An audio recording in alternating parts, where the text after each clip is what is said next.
So, Rad, what is the one mistake you see homeowners and interior designers make when they first pick their wooden flooring? So the number one mistake that I see they make is to focus too much on the price. While totally understood that price is important. No doubts about that, right? But that's not where you should start at. You start with what you imagined your room or the area to look like, right? So keep that experience in mind. What you want to experience once the project is finished. You put your wood floors, you put your furniture, and everything is like, really the way you want it. It's like the end result, right? So imagine that, so what do you want to experience? So then you kind of reverse engineer that experience. So wood floor, of course, is one part of that. Obviously, you're making your home. You want it to look nice. And nice is your definition of nice. Right? So based on that, whatever catches your fancy, whatever you like, the trends, classic, fusion, minimalism, whatever. Yeah. So you use that and, you use a format, choose a color format and all that. But also keep in mind, your experience is going to be considerably, affected by the durability also of the product. It's not only the aesthetic. So when you're talking only about price, you're not looking at how price is going to be impacting the aesthetic, the durability, or the health profile of the product. So when I say health profile, it also means like what the product is going to emit. Every product, when it's being made, it uses certain chemicals, right? So, and in order to kind of reduce the price, how do you do that? There's no rocket science to reduction also. So you reduce an ingredient in some way. Maybe not the same quality of wood. Maybe not in the grading of wood. When I say grading, like not too much knots, cracks and this and that kind of stuff. Or maybe the structure of the wood floor itself. It is not going to be very stable, for example, which can take care of the changes in humidity in the air or the contextual challenges like jaise log yahan pe hamare yahan safai karte hain. They clean the floors and so we need to keep all that in mind before we come to the price point. So you should be like quite clear in terms of as a homeowner or as a designer, okay, this is what I want created. These are the attributes that I'm not going to compromise on.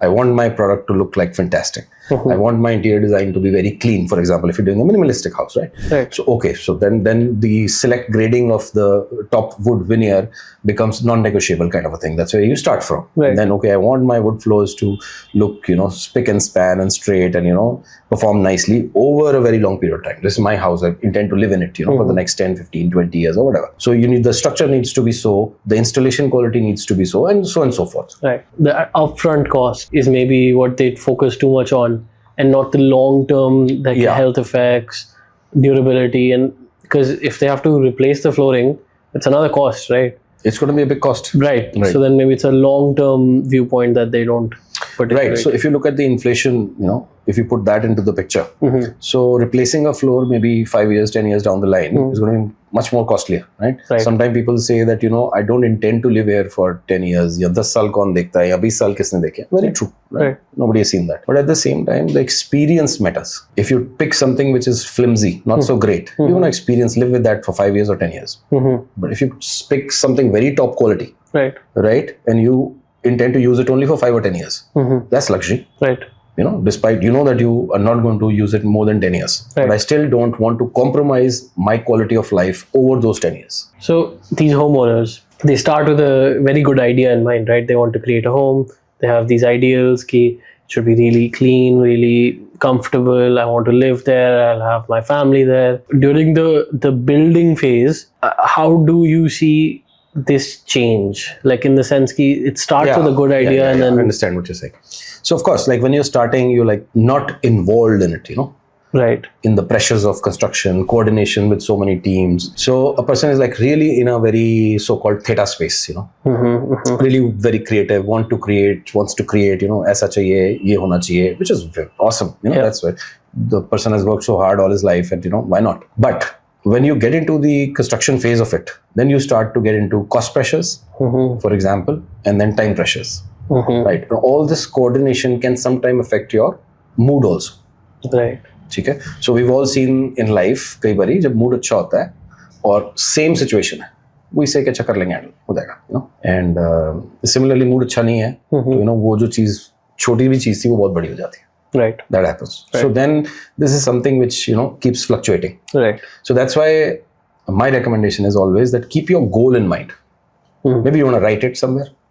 Building a house is not going to be one day project. Right. You keep it there and keep revisiting it. This was my first intention. That's how I started. And if you're able to pull through the entire project and by the end you remain true to your own intention, I'm sure you'll have a fantastic, thing in your hand and you'll enjoy it. Essentially, we understand what the transition is. Like, the homeowner starts off happy, has his own ideas, and by the time he gets to it, and wooden flooring being one of the last things to come into play, he gets kind of ki kaam khatam karo. I want to get done with this, right?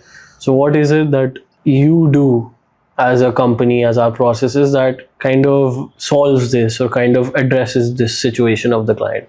So our goal at Span Flows is to improve the quality of life of whosoever we engage with. Okay.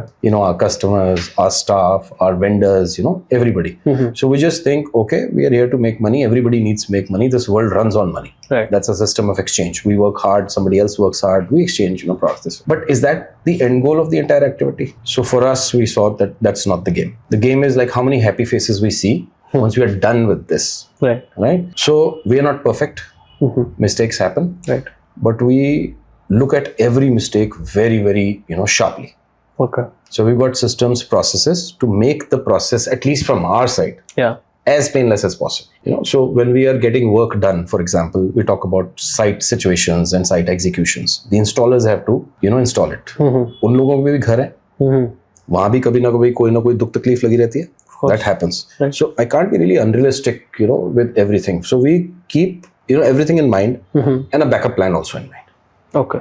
Right? So that when the customer desires the installation at site, so we know, like with 25 years of experience, what challenges can we face over there. Right. So we do have plan Bs always, generally. Okay. So to answer your question, from our side, we just do our best to kind of improve the quality of life of our customers, even during the phase of installation or execution. Okay. So, to sum it up, essentially, we don't add to their headache. That's the whole goal. And we would like to make it, as pleasurable as possible. Right.